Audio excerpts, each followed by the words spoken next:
नमस्कार दर्शकों, YouTube के मेरे चैनल में आप सबका स्वागत है। आज मैं वीडियो लेकर आई हूँ तुला लगन व तुला राशि के लिए देवगुरु बृहस्पति का राशि परिवर्तन। देवगुरु बृहस्पति अभी तक मेष राशि में चल रहे हैं।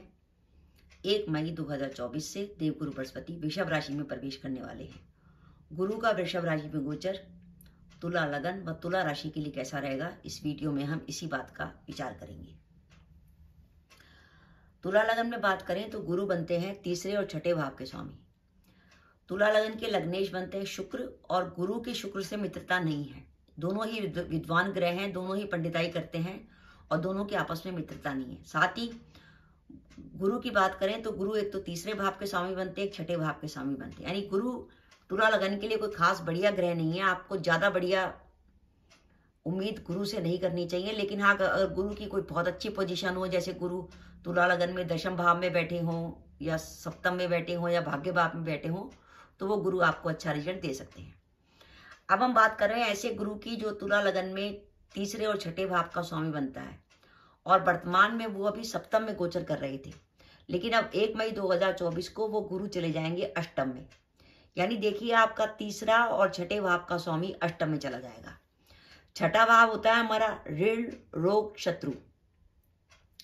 यानी हमने कोई हमारा शत्रु हो गया हो, कोई कोर्ट केस चल रहा हो और उसका स्वामी अष्टम में चला जाए। अष्टम भाव होता है मुसीबतों का और अपमान का।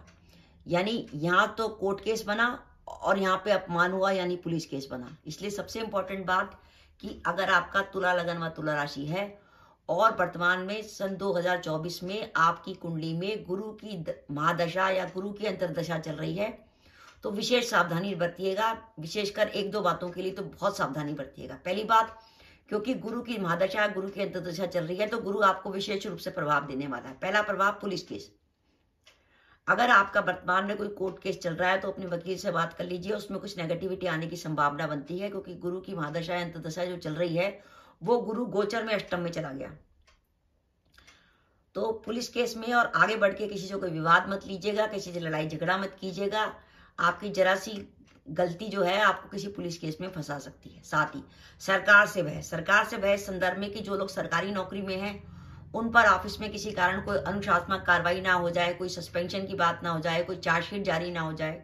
इसलिए अगर आप सरकारी नौकरी में हैं और आपकी गुरु की महादशा या अंतर्दशा चल रही है सन 2024 में, तो सरकार से जुड़े कामों में सावधानी, सोच विचार के अच्छे ढंग से काम करिए। कोशिश करिए लोग आप पे हावी ना हो सके। इसलिए अगर आपको ऐसा लगे कि ऑफिस में आपके खिलाफ कुछ बन रहा है या ऊपर का ऑफिसर आपसे नाराज है, तो उपाय के तौर पर या तो आप एक जगह बैठकर 7 बार हनुमान चालीसा पढ़ लेंगे तो आपको उसका लाभ मिल जाएगा, या आप ऑफिस जाने से पहले कच्चे घानी के सरसों का तेल का दीपक हनुमान जी के सामने जलाएं और उसमें 2 साबुत लौंग डाल दें, फिर अपने ऑफिस के लिए प्रस्थान करें। आप चाहें तो इस समय हनुमान जी की आरती भी कर सकते हैं और हनुमान चालीसा भी पढ़ सकते हैं। इस तरीके से आपको इस गोचर में एक तो पुलिस केस से अपने को बचाना है और इस सरकार से जुड़ी किसी प्रकार की कार्रवाई। अष्टम भाव से चोरी का विचार किया जाता है। इस आने वाली अवधि में मकान अपना खाली मत छोड़िएगा, चोरी की संभावना बनती है। और साथ ही षष्टेश अष्टम में गया है तो हेल्थ का ध्यान रखिएगा। अगर आपकी उम्र ज्यादा है, 50-60 के से ऊपर के हैं, आपको कोई बीमारी चल रही है तो उस बीमारी का ध्यान रखिए। जैसे आपको कोई डायबिटीज चल रही है या आप हार्ट पेशेंट है या किडनी के पेशेंट है, तो गुरु के इस गोचर के दौरान अपने हेल्थ का ध्यान रखिएगा, क्योंकि गुरु अष्टम में जब गोचर करेगा षष्टेश, तो आपकी वो बीमारी को बढ़ाएगा।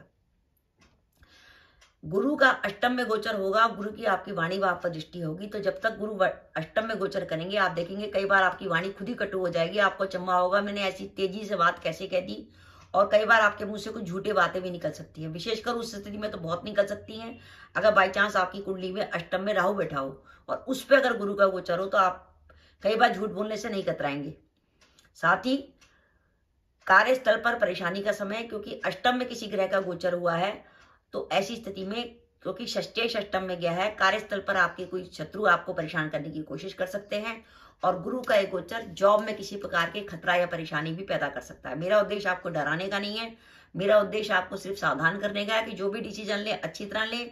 जब तक गुरु वक्री नहीं होते तब तक कोई भी महत्वपूर्ण डिसीजन ना लें, विशेषकर जॉब बदलने का। अगर आपको आने वाले कुछ महीनों में जॉब बदलनी है तो 9 अक्टूबर 2024 को देवगुरु बृहस्पति वक्री होंगे, वो फरवरी 2025 तक वक्री रहेंगे। उस समय आप जॉब बदलने का डिसीजन ले सकते हैं। लेकिन जब तक गुरु मार्गी चलेंगे 1 मई से 8 अक्टूबर 2024 तक, जब तक आप ध्यान रखिए जॉब में आगे बढ़कर किसी से लड़ाई झगड़ा बिल्कुल मत लीजिए। और इस समय आप कोई भी यात्रा करिए तो बिल्कुल प्लान करके करिए, लेकिन पता लगेगा यात्रा तो कराए, उसके बाद पता लगा उस यात्रा का कोई रिजल्ट ही नहीं मिला। और इस समय संतान से या अपने रिश्तेदारों से वाद विवाद की संभावना बनती है। और अगर आपको कोई पेट से जुड़ी बीमारी लंबे समय से चल रही है, बाई चांस आपका तुला लगन है और अष्टम भाव में राहु है। तुला लगन में अष्टम भाव में राहु का अर्थ है कि अष्टम भाव का राहु पेट से जुड़ी बीमारी देता है, वो भी लंबे समय की, पेट में गैस बनना, एसिडिटी होना। तो उस पेट की बीमारी पर कंट्रोल रखिए और लीवर की जांच वगैरह करा लीजिए अपनी हर 3 महीने में, उससे पता लगता रहेगा आपकी क्या कंडीशन है। ये मैंने आपको ग्रहों की स्थिति बताई कि तुला लगन में अष्टम भाव में कोई ग्रह नहीं बैठा हुआ। अब मान के चलिए कि तुला लगन में अष्टम भाव में कुछ ग्रह बैठे हैं, तो उस स्थिति में वो ग्रह आपको क्या रिजल्ट देने वाले। मान के चलिए कि आपका लग्नेश शुक्र अष्टम में बैठा है वृषभ राशि का। उस स्थिति में अगर आपका गुरु का गोचर अष्टम में होता है तो वो आपको अचानक धन लाभ करा सकता है और आपके विवाह की भी संभावना बनती है अगर आप लंबे समय से विवाह का इंतजार कर रहे थे। दूसरा, और अगर अष्टम भाव में शनि बैठा है वृषभ राशि का, और तो उसकी दृष्टि होगी पंचम भाव में अपनी कुंभ राशि पर। अष्टम भाव में बैठे शनि पर जब गुरु का गोचर होगा तो आपको कैरियर में किसी नए तरह का अवसर मिल सकता है, विशेषकर विदेश जाने से संबंधित। और अगर अष्टम भाव में राहु बैठा है तो आपकी वाणी तो कटु हो सकती है, वाणी से असत्य बातें निकल सकती हैं, साथ ही आपके विवाह में देरी भी हो सकती है। और स्वास्थ्य से जुड़ी प्रॉब्लम, क्योंकि अष्टम का राहु जो है हेल्थ के इश्यूज देता है, विशेषकर पेट से जुड़ी प्रॉब्लम। और अगर केतु बैठा है उस पर गुरु का गोचर होता है तो जोड़ों में दर्द और बॉडी में पेन वगैरह होने की संभावना है। और लीवर का ध्यान रखिएगा, केतु और गुरु का कॉम्बिनेशन लीवर में प्रॉब्लम देता है। और अगर आपके अष्टम में मंगल बैठा है और आप अष्टम के मांगलिक है, एक तो आपको गुस्सा वैसे ही ज्यादा आता होगा, ऊपर से जब गुरु का गोचर होगा तो आपका गुस्सा भी बढ़ेगा और आपकी जिद भी बढ़ेगी।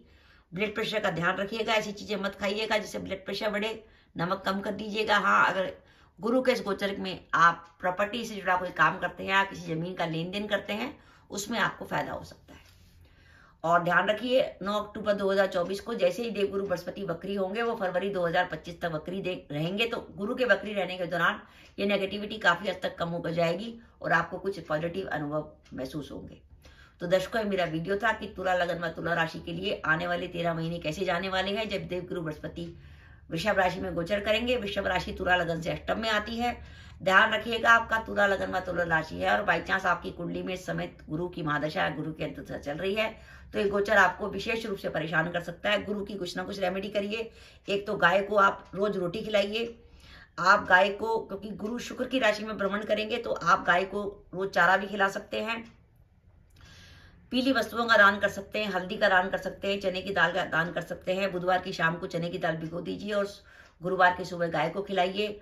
और अगर आपको लगे कि अष्टम में गुरु आपके वैवाहिक जीवन में कोई प्रॉब्लम दे रहा है, तो ऐसी स्थिति में आप 3 गुरुवार को किसी सुहागन स्त्री को, विवाहिता स्त्री को कुछ भी सुहाग सामग्री वगैरह दे सकते हैं, वो भी गुरु की रेमेडी होगी। तो दर्शकों, मेरा वीडियो था, आपको कैसा लगा प्लीज कमेंट बॉक्स में कमेंट करके बताइएगा। इसके साथ ही अगर आप मेरे चैनल पर पहली बार आए हैं और आपने मेरे चैनल को भी सब्सक्राइब नहीं किया तो कृपया मेरा चैनल सब्सक्राइब कर दें, साथ ही बेल आइकन को भी दबा दें, जिससे जब भी मैं अपनी वीडियो अपलोड करूं उसके नोटिफिकेशन आपको मिल जाए और आप मेरा वीडियो देख सकें। इसके साथ ही नमस्कार दर्शकों, जय माता दी।